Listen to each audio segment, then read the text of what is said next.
말씀을 나누고자 합니다. 제가 이렇게 목회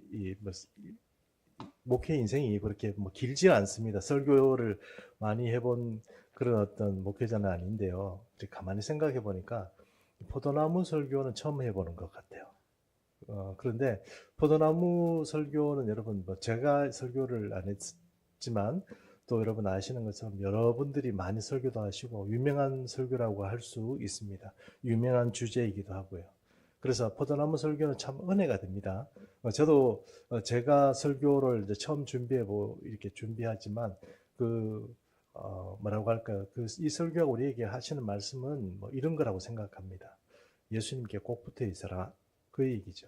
그러니까 예수님께 꼭 붙어 있어야 되고, 또 예수님께로부터 꼭 붙어 있지 않고 떨어져 있으면 우리 인생은 말라 비틀어지고 결국은 아무것도 아니게 된다 하는 것입니다. 그러면 여러분, 우리가 예수 그리스도의 이 복음이 우리에게 생명을 주고 구원을 준다는 이 말이 단순히 우리 영혼이 살아나는 문제가 아니고, 우리가 오늘 이 살아가는 이 모든 삶에서 얼마나 우리가 예수를 믿으면서 생산적인 삶을 살 것인가. 그러니까 풍성한 열매를 가진 삶을 내 결론으로 내어놓을 것인가, 아니면은 늘 빈궁하고 그렇게 또 삶이 보잘것없는 그런 인생살이를 할 것인가 하는 것이 바로 여기에 달려 있습니다. 그러므로 오늘 이 설교는 제가 하는 설교이기 때문에 중요한 게 아니라 정말 우리에게 중요한 메시지를 알려줍니다. 우리가 정말 예수 그리스도를 그 복음을 믿는다면 오늘 이 말씀을 제대로 믿고 우리가 풍성한 삶을 살아야 되겠습니다. 믿음으로 인해서 하나님이 우리에게 주시는 그 생명의 말씀을 가지고 우리가 풍성한 결론을 얻어야 되겠습니다. 우리 삶을 빈궁하고 초라하게 끝낼 수는 없지 않겠냐 하는 것. 그러므로 여러분, 예수 믿고도 뭔가 비난하고 정말 뭐 때문에 살았나, 내가 예수를 왜 믿었나, 이렇게 우리가 결론 지을 수는 없지 않겠습니까? 그러므로 오늘 예수님께서 말씀하신 것처럼 풍성한 삶을 살아야 되겠다 하는 어떤 그런 생각을 가지고, 그럼 그 비결이 뭔가 하는 것을 오늘 이 본문들과 이 설교 말씀을 통해서 그렇게 은혜를 좀 받았으면 좋겠습니다. 제자에 대해서 이 예수님은 요한복음 13장에서 15장, 그러니까 오늘 이 순간까지 이 제자도에 대해서 세 가지를 말씀하고 있거든요. 우리가 잘 보면 제자도, 내 제자들, 그 제자들은 어떻게 살아야 된다 하는 것들, 혹은 거기에 대해서 이렇게 예수님은 한 세 가지를 말씀하고 있는데, 그 첫 번째가 뭐냐면은 이런 것입니다. 너희는 나를 사랑하면 내 말을 지킨다, 이런 겁니다. 제자는 예수님의 예수님을 사랑하고 예수님의 말을 지키는 사람이다, 이렇게 말할 수 있습니다. 여러분, 내가 제자인지 아닌지 아는 방법이 있습니다. 그게 뭐냐면은 내가 하려고 하는 일이나 아니면 내가 무엇을 시도하려고 할 때 그 나를 움직이는 동기 있잖아요. 그러니까 내가 그것을 해야 되는 이유, 여기에 말씀이 들어가 있으면 나는 그리스도의 제자일 가능성이 많습니다. 근데 그거 없이 내가 세상에 가서 그냥 내가 이거 되면 나한테 좀 유리하니까, 혹은 내가 남들이 좀 더 알아주니까 그런 생각을 가지고 그런 일을 하면 그 동기가 주님하고 상관이 없는 거죠. 그래서 여러분, 제자는 항상 주님을 먼저 생각하고 우리 마음에 나를 움직이는, 나의 삶을 움직여가는 그 동기들이 말씀이어야 합니다. 그럼 여러분, 말씀의 중요성을 따로 얘기를 하지 않더라도 제자는 어쨌든 주님의 말씀이 그 속에 있는 사람이고, 그 주님의 말씀이 그 삶을 인도하는 사람, 그 사람이 주님의 제자다, 이렇게 말할 수 있다는 것입니다. 그러므로 예수님께서 늘 제자들에게 뭐라고 얘기합니까? 나는 너희 안에, 너희는 내 안에, 자꾸 그런 말씀을 하는 이유는 무엇입니까? 바로 그런 관계 속에서 그런 관계들이 끊어지지 않고 말씀 속에 살아갈 수 있도록 그렇게 하기 위해서라는 것입니다. 두 번째는 너희는 서로 사랑하라는 겁니다. 요한복음 13장 35절 좀 읽으십시오. 너희가 서로 사랑하면 이로써 모든 사람이 너희가 내 제자인 줄 알리라. 예, 오늘 이 말씀이 하는 것처럼 제자들은 서로 사랑하는 사람입니다. 서로 미워하면서 경쟁하면서 서로 남들을 이렇게 뭐 주저앉히면서 그렇게 하는 사람이 절대로 아닙니다. 제자들은 서로 양보하고 서로 존귀하며 서로 지원해주고 그렇게 하는 사람들이 주님의 제자들입니다. 어떤 분들은 교회 안에서 어떤 분쟁이 있거나 다툼이 있을 때 이렇게 해석하는 분이 계세요. 서로 일 잘해보려고 하다 보니까 그렇다 이렇게 말하는 분들이 계십니다. 물론 그 말을 틀렸다는 말은 아닙니다. 서로 일 열심히 하려다 보면 충돌이 있을 수도 있고 의견이 대립될 수도 있죠. 그런데 성령께서 주시는 그런 제자의 그런 은혜라고 그러면 그거는 그렇게 충돌하기보다는 서로 또 서로 이렇게 양보하고 서로 하나님 나라를 우선 세우는 예수님의 은혜를 먼저 이렇게 내세우는 그런 어떤 삶이 되어야 되겠습니다. 여러분 제자들도 서로 많이 충돌을 일으켰다는 거 여러분 아실 겁니다. 그런데 그들을 정리하는 것은 정리해 주는 것은 어쨌든 그것이 바로 하나님의 은혜입니다. 오늘 우리 삶에도 마찬가지입니다. 우리가 예수 그리스도를 믿는 제자라고 하면 자기를 내세우기보다는 서로 세워주는 그런 은혜가 있어야 되겠습니다. 세 번째는 뭐냐? 제자는 여러분 열매를 많이 맺는 사람입니다. 오늘 15장 8절. 너희가 열매를 많이 맺으면 내 아버지께서 영광을 받으실 것이요 너희는 내 제자가 되리라. 여러분 우리는 생각하기를 예수님이 제자란 어떤 사람들입니까? 좀 소극적이고 세상을 살아가는데 약간 뭐라고 할까요? 막 긍정적으로 나서서 막 이렇게 막 활기차게 일하는 사람이라기보다는 조금 이렇게 차분하고 조용하고 뭐 이렇게 말도 좀 조심해서 하고 이런 사람이라 우리는 일반적으로 생각합니다. 저도 마찬가지고 그래서 여러분 그래서 그런지 모르지만 교회를 다니고 교회에 충실했던 그런 자녀들이 이 사회생활할 때 밖에 나가서 막 이렇게 활동적이고 막 리더가 되고 이런 사람들보다는 오히려 조금 이렇게 뭐 평범해지고 남들보다 약간 뒤에서 이렇게 관망하는 자세를 가진 그런 사람들이 많이 생기는 것 같아요. 왜 그러냐면 교회에서 가지고 있는 어떤 그런 것들을 훈련받으면서 제자란 이런 거다 하는 식으로 훈련을 받았기 때문에 그래요. 항상 단속적이고 관리적이고 그래서 조금 나 자신에 대해서 엄격하고 이러다 보니까 자꾸 뭔가 이렇게 내 기질이나 기세가 조금 이렇게 차단되는 듯 같은 그런 어떤 자녀들을 우리가 교회 학교도 시작해서 좀 키운 게 아닌가 이런 좀 걱정을 하게 됩니다. 근데요, 예수님의 말씀을 들어보면 주님의 제자는 생산적인 제자입니다. 생산적인 제자. 빈궁하고 뭔가 이렇게 움츠러들고 뒤처지고 뒤에서 부정적으로 비판이나 하는 그런 조악한 제자가 아니고 생산적인 제자예요. 열매를 많이 맺는 제자. 이게 오늘 우리가 생각을 고쳐야 될 이 포인트입니다. 내가 앞으로 어떻게 살 건가?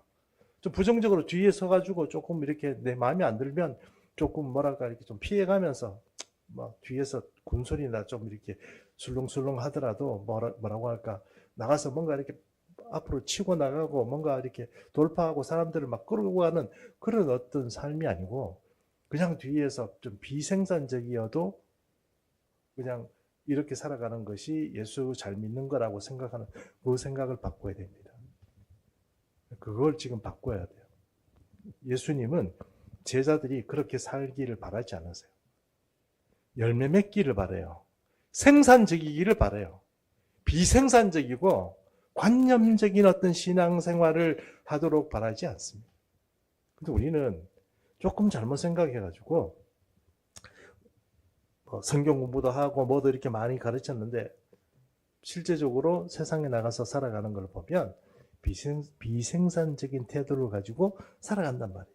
여러분 그거 좀 우리가 고쳐야 된단 말이에요. 그래서 그러면 비생산적으로 살아가려면 어떻게 비생산적인 내 삶을 생산적으로 살아가면 어떻게 해야 되겠냐?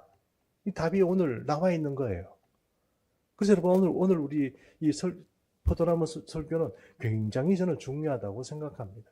그럼 여러분 목사도 마찬가지 아니겠어요? 목사가 여러분 생산적인 목표를 할 건가, 비생산적인 목표를 할 건가, 그런 어떤 문제가 있다고 그러면 거기서 여러분 목사가 뭐 어떻게 해야 되겠냐 이렇게 얘기를 하면 목사의 목표에 예수 그리스도가 그 생명과 그 구원과 그 능력이 그 권능이 흐르면 목사의 사역이 생산적이 될 것이고, 그렇지 않고 뭔가 좀 프로그램이고 뭔가 이렇게 조금 뭔가 본질적인 게 아닌 다른 것들이 들어가면 비생산적이 되는 거죠. 열매가 문제가 생기는 겁니다. 그래서 저는 오늘 이 말씀을 읽으면서 저도 참 많이 생각을 좀 고쳐야 되겠다는 생각을 많이 했고, 여러분들도 내 삶 자체의 열매들을 잘 생각해 보시고 생산적으로 바꿔야 된다는 거죠. 왜냐하면 우리는 주님의 제자니까요. 그래서 오늘 이 말씀들을 좀 보면서 좀 은혜를 좀 나누었으면 합니다.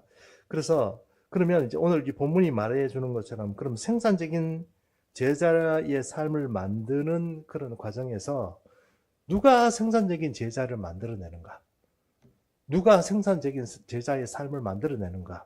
이렇게 얘기를 하면 성경 본문 15절 1절 한번 읽어주십시오. 나는 참 포도나무요 내 아버지는 농부라. 물은 내게 붙어 있어 열매를 맺지 아니하는 가지는 아버지께서 그것을 제거해 버리시고 무릇 열매를 맺는 가지는 더 열매를 맺게 하려 하여 그것을 깨끗하게 하시느니라. 생산적인 제자라는 것이 우리는 이렇게 생각합니다. 내가 분발하고 내가 열심히 하면 생산적인 제자. 내가 열심히 해가지고 하나님께 충성하고 뭔가 이렇게 또 생산적인 어떤 일을 해가지고 뭐 직업도 없고 혹은 사업을 해가지고 또 뭐 11조도 많이 하나님께 드리고 뭐 그다음에 선교 헌금도 많이 하고 뭐 이렇게 하는 것이 생산적인 삶이라고 생각하는데 틀린 말은 아니지만 생산적인 삶, 생산적인 제자의 삶이란 사람이 분발해서 만들어지는 것이 아니고 하나님이 우리에게 주는 겁니다.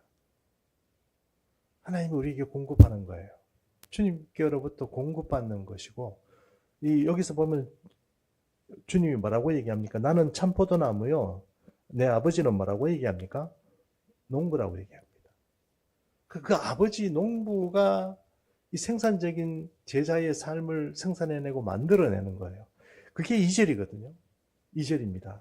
근데 2절을 보면 여기서 그러면 이 농부 되신 아버지가 이 포도나무를 그러면 어떻게 하느냐 하면은 세 가지를 한다고 나와 있어요. 세 가지를. 물론 세 가지가 이렇게 분명히 본문에서 말씀하고 있지는 않지만 한 두 가지 정도 말하고 있습니다. 제가 포도나무 농사하는 사람들 이렇게 뭐 어떻게 하는가 한번 이렇게 보니까 한 세 가지 정도 있더라고요. 세 가지 정도. 첫 번째, 하나님은 생산적인 제자의 삶을 만들어내기 위해서 말 그대로 포도나무 열매가 풍성한 열매가 되도록 하기 위해서 하는 첫 번째 일이 전지를 합니다. 전지. 잘라내는 일을 해요. 잘라내는 일을 하는데 그 잘라내는 것은 뭘 잘라내느냐? 첫 번째, 곁가지를 잘라냅니다. 포도나무가 보니까 이렇게 나무가 이렇게 줄기를 이렇게 본가지가 이렇게 있으면 이 곁가지들이 많이 나와요. 곁가지들이. 그럼 그 곁가지들 놔두면 어떻게 됩니까? 얘들도 자라날 거 아닙니까? 그러면 이 본가지에 이 열매를 많이 맺어야 될 이 포도송이들의 풍성한 열매들이 있어야 되는 그것을 이 곁가지들이 자꾸 잘라 먹으니까 잘라먹다 이렇게 중간에서 그 자꾸 이렇게 낭비를 시키니까 에너지들, 그러니까 뭔가 영양분들이 여기까지 가는데 애로점을 느끼겠죠. 그러므로 농부는 이 곁가지들을 잘라내는 거예요. 쏟아내버리는 거예요. 잘라내버리는. 그렇게 곁가지들을 잘라내는 거예요. 여러분, 예수 믿는 것도 이렇게 가만히 생각해 보면 본질이 아닌, 그러니까 예수 믿는 이 활동에도 본질이 아닌 것에 우리 어떤 사람들이 곁가지들이 좀 많아요. 그것들 여러분 효과적으로 잘라내는 것도 굉장히 중요한 어떤 일인 것 같아요. 어쨌든 하나님께서는 곁가지들을 싫어하시고 곁가지들을 잘라내십니다. 두 번째, 곁가지를 잘라내고 또 그 다음에 두 번째 잘라내는 게 뭐냐면 부실한 열매예요. 부실한 열매. 하나님께 그러니까 이 포도나무에 붙어 있긴 한데 이 메인 이 가지에서 이렇게 막 자라나는 포도 송이임에도 불구하고 부실한 포도 송이가 있어요. 같은 이 에너지를 먹고 같은 영양분을 빨아먹는데 부실한 그런 포도송이가 있단 말이에요. 이 부실한 게 옆에 붙어 있으면 어떻게 됩니까? 이 풍성한 열매가 맺지 못하죠. 그러므로 이 농부는 두 번째 부실한 포도송이, 그러니까 지금 부실한 포도송이 이런 것들도 잘라냅니다. 그런 것들도 또 솎아내요. 그런 것들을 솎아내서 이렇게 풍성한 가지와 또 풍성한 열매를 맺도록 그렇게 한다는 것입니다.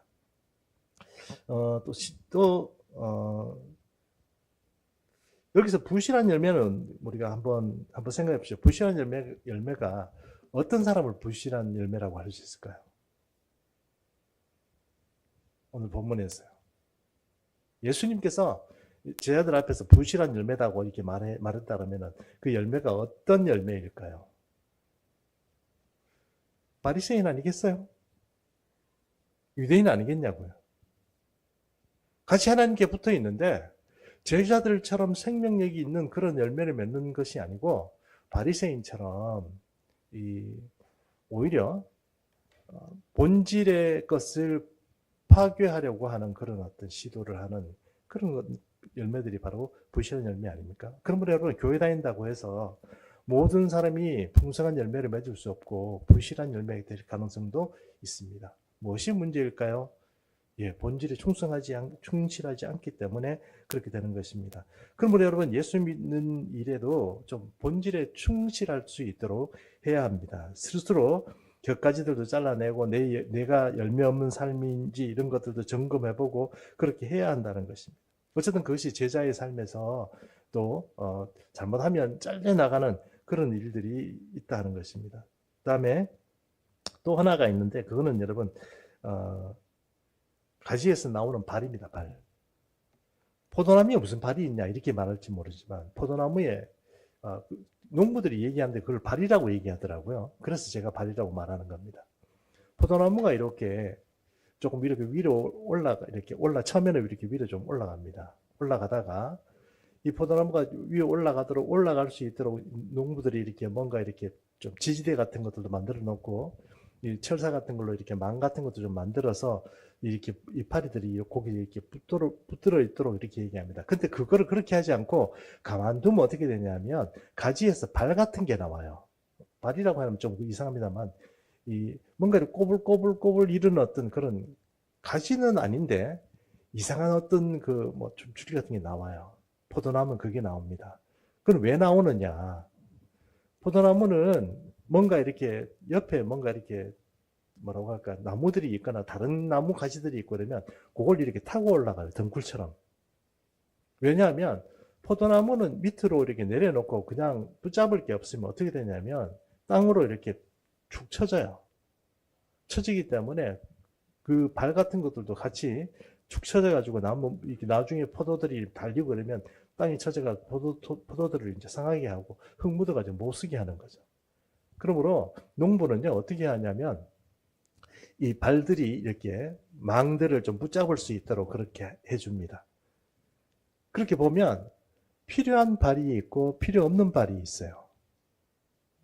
필요한 발은 어떤 겁니까? 이 열매들이 흔들리지 않도록 이렇게 농부가 만들어 놓은 망 같은 거를 이렇게 붙잡는 그런 힘을 가지고 있는 꼬불꼬불 해가지고 이렇게 붙잡는 그런 어떤 발이면 좋은데 어떤 발들은요 쓸데없는 발이죠. 그 쓸데없는 발들은 어떻게 하느냐 오히려 에너지를 또 빨아먹고 그렇게 하는 것입니다. 그래서 농부는 풍성한 열매를 맺기 위해서 쓸데없는 발들을 잘라내는 거예요. 여러분 포도나무는 자기 나름대로는 살려고 발들을 내는 거예요.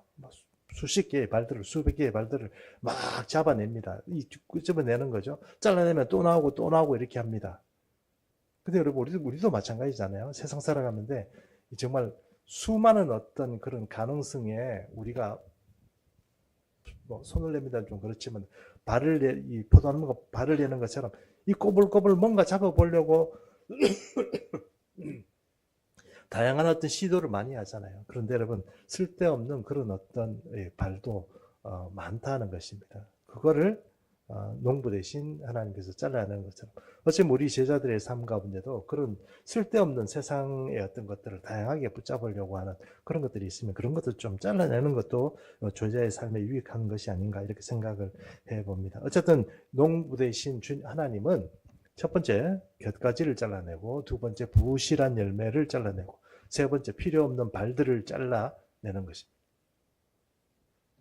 이렇게 잘라내는 것이 바로 뭐 어떤 거냐 하면은 바로 하나님께서 보시기에 이거는 안 된다 생각하는 부정적인 것들, 그러니까 하나님께 심판을 받는 것들은 그렇게 하는 것이고, 또 하나님께서 이것들은 살려야 되겠다, 이건 풍성한 열매로 만들어 가야 되겠다고 생각하는 것은 어떻게 하느냐, 그것은 열매를 좀 더 잘 맺게 하기 위해서 하나님께서 조금 여기 보면 깨끗게 한다고 되어 있습니다. 성경의 본문에 보면. 그렇죠? 예, 성경 본문 2절에 보면 그것을 깨끗게 하느니라 이렇게 되어 있습니다만, 요것을 깨끗게 한다는 말이 조금 어려워요. 그래서 표준 세번역을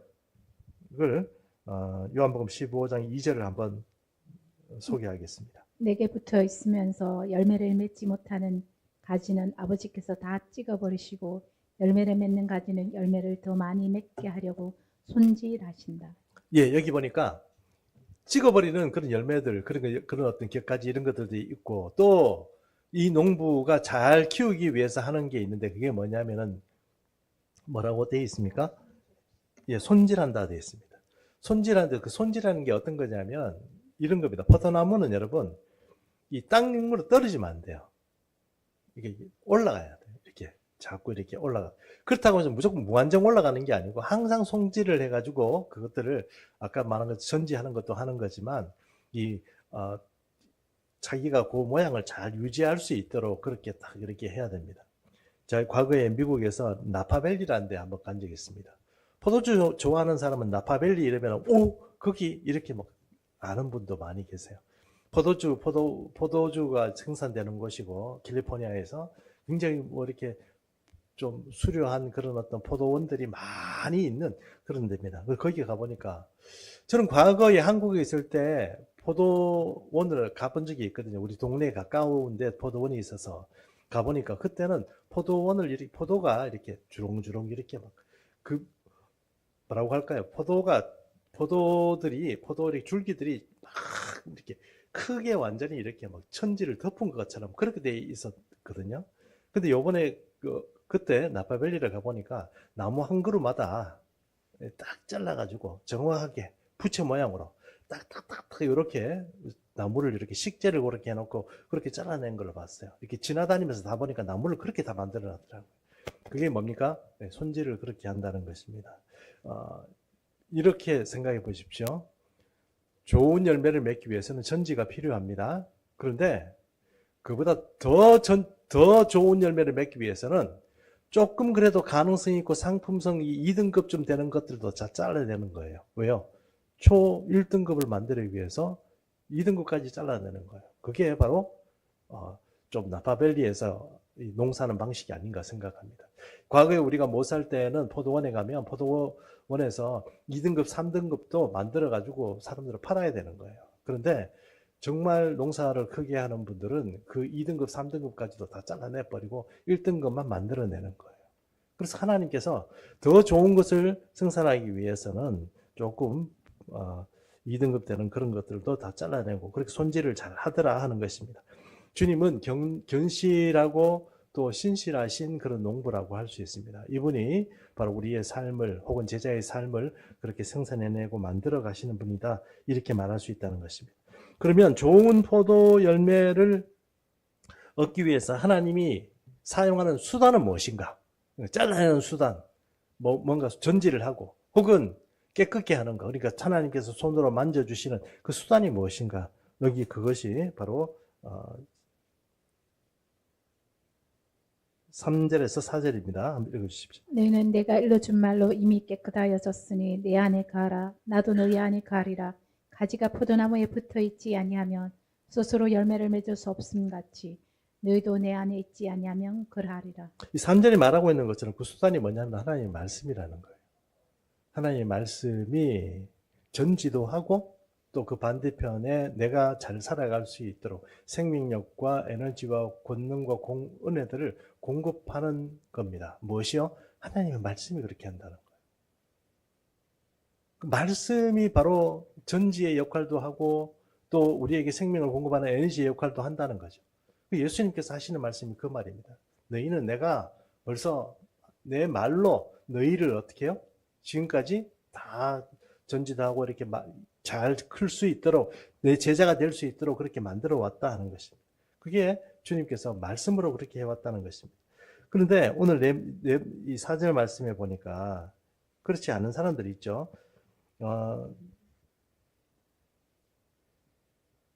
하나님의 말씀을 순종하지 않고 다른 길을 좀 걷는 거죠. 그리고 주님의 말씀을 순종하지 않는 제자라고 하면서 말은 그렇게 하는데 사실은 다른 길을 걷는 사람들. 그런 사람들은 도대체 뭐 때문에 그런가 하는 생각을 좀 이렇게 해봅니다. 보십시오. 가지가 포도나무에 붙어 있지 아니하면 스스로 열매를 맺을 수가 없음 같이 너희도 내 안에 있지 아니하면 그러하리라 그랬습니다. 주님께서는 분명하게 우리에게 말하고 있어요. 적당하게 붙어가지고 있으면 그리고 내 삶을 만들어가고 내 삶을 개발해내고 하는 것은 전부 전적으로 나 스스로에게 달려있지 하나님과 상관이 없다고 우리는 생각하지만 주님은 이렇게 말해요. 네가 나한테 끊어지면 너는 끝이야. 그렇게 주님께서 우리 분명하게 이렇게 말하고 있는 거예요. 우리 생각에는 내가 좀 더 열심히 공부하고 내가 좀 더 열심히 노력하고 내가 나 자신을 좀 더 가꾸고 내가 나 자신을 더 개발함으로 인해 가지고 내가 제자의 삶을 더 잘 살아갈 수 있다고 이렇게 생각하지만 주님은 그렇게 말하고 있지 않다는 거예요. 여기서 네 스스로가 아니고 네가 여기서 단절되는 순간 너는 아무것도 아니야. 너는 아무것도 할 수 없어. 이렇게 지금 우리에게 예수님은 경고하고 있는 겁니다. 제 아들에게. 그러므로 예수님께서는 이렇게 말하고 있는 것처럼 포도나무의 비유를 통해서 우리에게 계속 말씀하고 있는 건 계속 나에게 붙어 있으라 하는 것입니다. 그래서 이제까지 지금 예수님이 우리의 생선적인 삶, 포도나무를 통해서 포도나무 농사를 통해서 하나님께서 우리에게 제자의 삶을 어떻게 만들어 가시는가 하는 것들 그리고 그 원리들을 생각해 보았습니다. 그 원리들은 이런 것이죠. 오늘 4절 말씀, 5절 말씀, 6절 말씀 보겠습니다. 나는 포도나무요 너희는 가지라. 그가 내 안에 내가 그 안에 거하면 사람이 열매를 많이 맺나니 나를 떠나서는 너희가 아무것도 할 수 없음이라. 사람이 내 안에 거하지 아니하면 가지처럼 밖에 버려서 마르나니 사람들이 그것을 모아다가 불에 던져 사르느니라. 예, 결론적으로 얘기를 하면 우리가 어떤 삶을 살 것인가 이렇게 생각하면 그 그림이 이겁니다. 예수님은 포도나무고 우리는 가지라는 거예요. 예수님 지금 명확하게 제 아들에게 그렇게 말씀해 주신 거예요. 내 이 가지에 이 포도나무에 딱 붙어 있은 가지라야 열매를 맺는 거예요. 끊어지는 순간 여러분 끝나는 거예요. 그러면 여러분 우리가 예수를 믿는다는 것에 있어서 굉장히 중요한 그 어떤 관념이 뭐가냐면 내가 생산적인 내가 좀 똑똑하고 내가 지혜롭고 내가 남들보다 좀 더 잘나가지고 내가 너보다는 생산적인 그리스도인이 되고 더 나은 제자가 될 거야. 이렇게 생각하면 되는 오산이고 오히려 내가 이럴수록 좀 더 주님께 붙어 있음으로 인해 가지고 주님께 더 붙어 있고 내가 뭘 스스로 한다기보다는 주님의 도우심과 주님의 은혜로 공급받고 살아갈 때 내 삶에 풍성한 열매가 맺어진다는 것입니다. 그러면 우리가 제자도를 여러분 잘못 생각하는 거예요. 제자도는 주의 말씀에 충성하고 헌신하는 사람이 이기는 하지만 그것이 주님께 붙어 있는 사람이 되어야 되는데 우리는 사역을 하건 뭘 하건 간에 그것 때문에 고민에 빠지고 또 온갖 어려움들에 갈 때마다 어떤 걱정과 염려를 해가면서 그렇게 살아가는데 결국은 뭐냐면은 주님과 떨어져 있는 스스로의 어떤 고민과 그런 지혜를 추구하면서 살아간다는 겁니다. 그렇게 되면 여러분 생산적인 수가 없는 거죠. 고민해도 방법이 없는 거죠. 주님께 붙어 있어야 되는데 그렇게 하지 못했다는 것입니다. 그러면 여러분 우리가 왜 이렇게 제자의 삶을 살아야 하겠습니까? 그것은 우리가 생산적인 삶이 되고 우리가 풍성한 어떤 그런 열매를 맺기 위해서 그렇습니다. 아까 제가 잠깐 말씀드렸습니다만 제가 목사 아닙니까? 그럼 목사가 풍성한 어떤 열매를 맺는다는 건 어떤 거겠습니까? 무조건 열매가 많이 이렇게 열매를 맺는 것이다. 이렇게 말할 수 있지만 여러분 그럼 열매가 많으면 뭐 다른 말로 얘기하기 쉽게 말해서 교회가 성장해가지고 교인들이 많으면 그 사람의 목회가 성공한 것입니까? 뭐 그렇게 얘기할 수도 있겠죠. 우리 겉보기로는 그렇게 평가할 수도 있지 않겠습니까? 뭐 아무것도 없는데 교회가 성장하겠냐? 뭔가 잘했으니까 그렇겠지. 이렇게 말할 수도 있잖아요. 근데 여러분 어느 순간 교회를 보면 또 제 자신의 목회나 다른 목사님들의 이 삶을 보면서 무엇을 느끼느냐 하면 저 안에 예수가 있는가 하는 생각을 하는 거예요. 여러분 목회가 아무리 성공했다고 해서 그 목사의 삶에서 예수님 빠져버리면 어떻게 될까요? 웃기는 일이죠. 그만큼 허무한 일이 어디 있겠습니까? 여러분의 삶이 만약에 하나님을 떠나서 좀 성공했다고 쳐요. 좋은 직업을 가지고 좋은 가정을 가지고 좋은 어떤 아파트에 내 삶이 누가 봐도 좀 부럽다는 삶을 유지한다고 해요. 거기 예수가 빠지면 어떻게 됩니까? 여러분 이게 여러분 우리가 성공적인 삶이 될 거냐 안 될 거냐 이 중요한 그 어떤 포인트는 우리가 예수님하고 연결이 되어 있냐 안 되느냐 이거예요.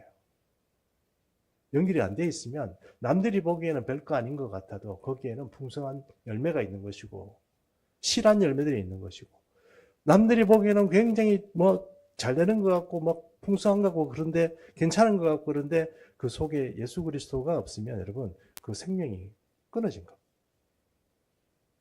그럼 오늘 이 주님께 연결되어 있느냐 안 되어 있느냐 이것이 굉장히 그런 제자들에 있어서 굉장히 중요한 관건이다 이렇게 말할 수 있다는 것입니다. 그러므로 오늘 이 본문들이 말하고 있는 것은 무엇입니까? 우리가 결코 주님과 끊어지지 말고 주님과 바싹 붙어 있어라 하는 것이 오늘의 어떤 결론이다 이렇게 말할 수 있습니다. 그러면 예수님과 붙어 있으면 우리에게 어떤 게 좋은 겁니까? 우리에게 혜택이 무엇이고 어떤 것이 우리 삶에서 어떤 결과로서 생산적인 열매를 맺어갈 수 있는 어떤 수단과 방법과 이런 것들이 우리에게 공급되는 것입니까? 이렇게 말한다 그러면 첫 번째 요한복음 15장 7절입니다. 너희가 내 안에 거하고 내 말이 너희 안에 거하며 무엇이든지 원하는 대로 구하라. 그리하면 이루리라. 어떤 사람들이 이렇게 얘기해요. 기도해도 소용도 없고 목사님은 자기가 설교하면서 그렇게 얘기할 수도 있겠지. 그러나 나도 기도해보고 이렇게 해보니까 별로 응답이 없던데 이렇게 얘기를 하면 여러분 누차에 말씀드렸지만 하나님을 사랑하는 것이 기도 응답의 관건입니다. 사랑이 없는데 내가 주님과 주고받고 무슨 언제 맡겨놨습니까? 사랑하기 때문에 내가 요구할 수 있는 거고 사랑하기 때문에 주님이 주시는 거예요. 여기 이 말씀도 마찬가지 아닙니까? 우리가 제자니까 내가 주님의 말씀이 내 속에 가고 내가 주님을 따르는 마음이 있고 이런 그런 마음들이 있으니까 주님께서 요구하니까 주님께서 주시겠다 이거 아닙니까? 기도해봤더니 안 되겠다 그런 소리를 어떻게 해요? 기도하는데 왜 안 돼요? 기도하면 주시죠. 안 해보고 뭐가 안 해보는 겁니까? 내 마음에 그리스도에 대한 사랑이나 주님과 연결된 그게 없는 거예요. 그게 없으니까 응답이 없는 거지. 기도해봤더니 안 되던데요. 이러고 그냥 나는 내가 생각하는 대로 스스로 내가 살래요. 그럼 교만한 말이 어디 있어요? 그게 제자의 삶이에요? 그게 주님과 붙어 있는 사람의 삶이냐? 왜 주님 앞에 주님 이게 필요합니다 이렇게 달라고 그러면 주님 왜 안 주세요? 안 준다고 말하는 게 거짓말이에요. 기도해봤더니 안 되던데요? 그게 거짓말이라고. 오늘 주님이 말씀하신 제대로 붙어 있냐? 너 하나님을 사랑하냐? 이런 것들이 여러분 사실은 그 연결이 되어 있어야 내 삶의 열매를 풍성하게 맺을 수 있는 거예요. 어떻게 생산적인 그런 제자의 삶을 살 수 있냐? 주님께 붙어 있어야죠. 그러면 무엇이든지 원하는 대로 공급받을 수 있다고 말씀하시는 것이 오늘 이 말씀이다 하는 것입니다. 두 번째, 뭐가 또 혜택입니까? 15장 8절. 너희가 열매를 많이 맺으며 내 아버지께서 영광을 받으실 것이요 너희는 내 제자가 되리라. 여러분, 우리가 이런 얘기 하잖아요. 비전을 가져라, 소망을 가져라, 뭐 이런 얘기 하잖아요. 비전이 무엇이고 소망이 무엇입니까? 하나님께 영광 돌리는 삶이거든요. 여러분, 우리는 있잖아요. 우리끼리 막 잘 살고 막 이렇게 하면 내가 자꾸 뿌듯해지고 막 교만해지고 막 이렇게 될 것 같잖아요. 그러니까 내가 우쭐해지고 막 그럴 것 같잖아요. 그 일시적인 거잖아요. 내가 어떤 목표를 정해놓고 그 목표를 성취하고 나면 뭐 세상 다 한 것 같지만 목표를 이루는 순간 갑자기 뭔가 맥이 조금 풀리잖아요. 별거 아닌 거죠. 조금 지내고 나면. 뭐 때문에 그렇습니까? 하나님 때문에 그래요.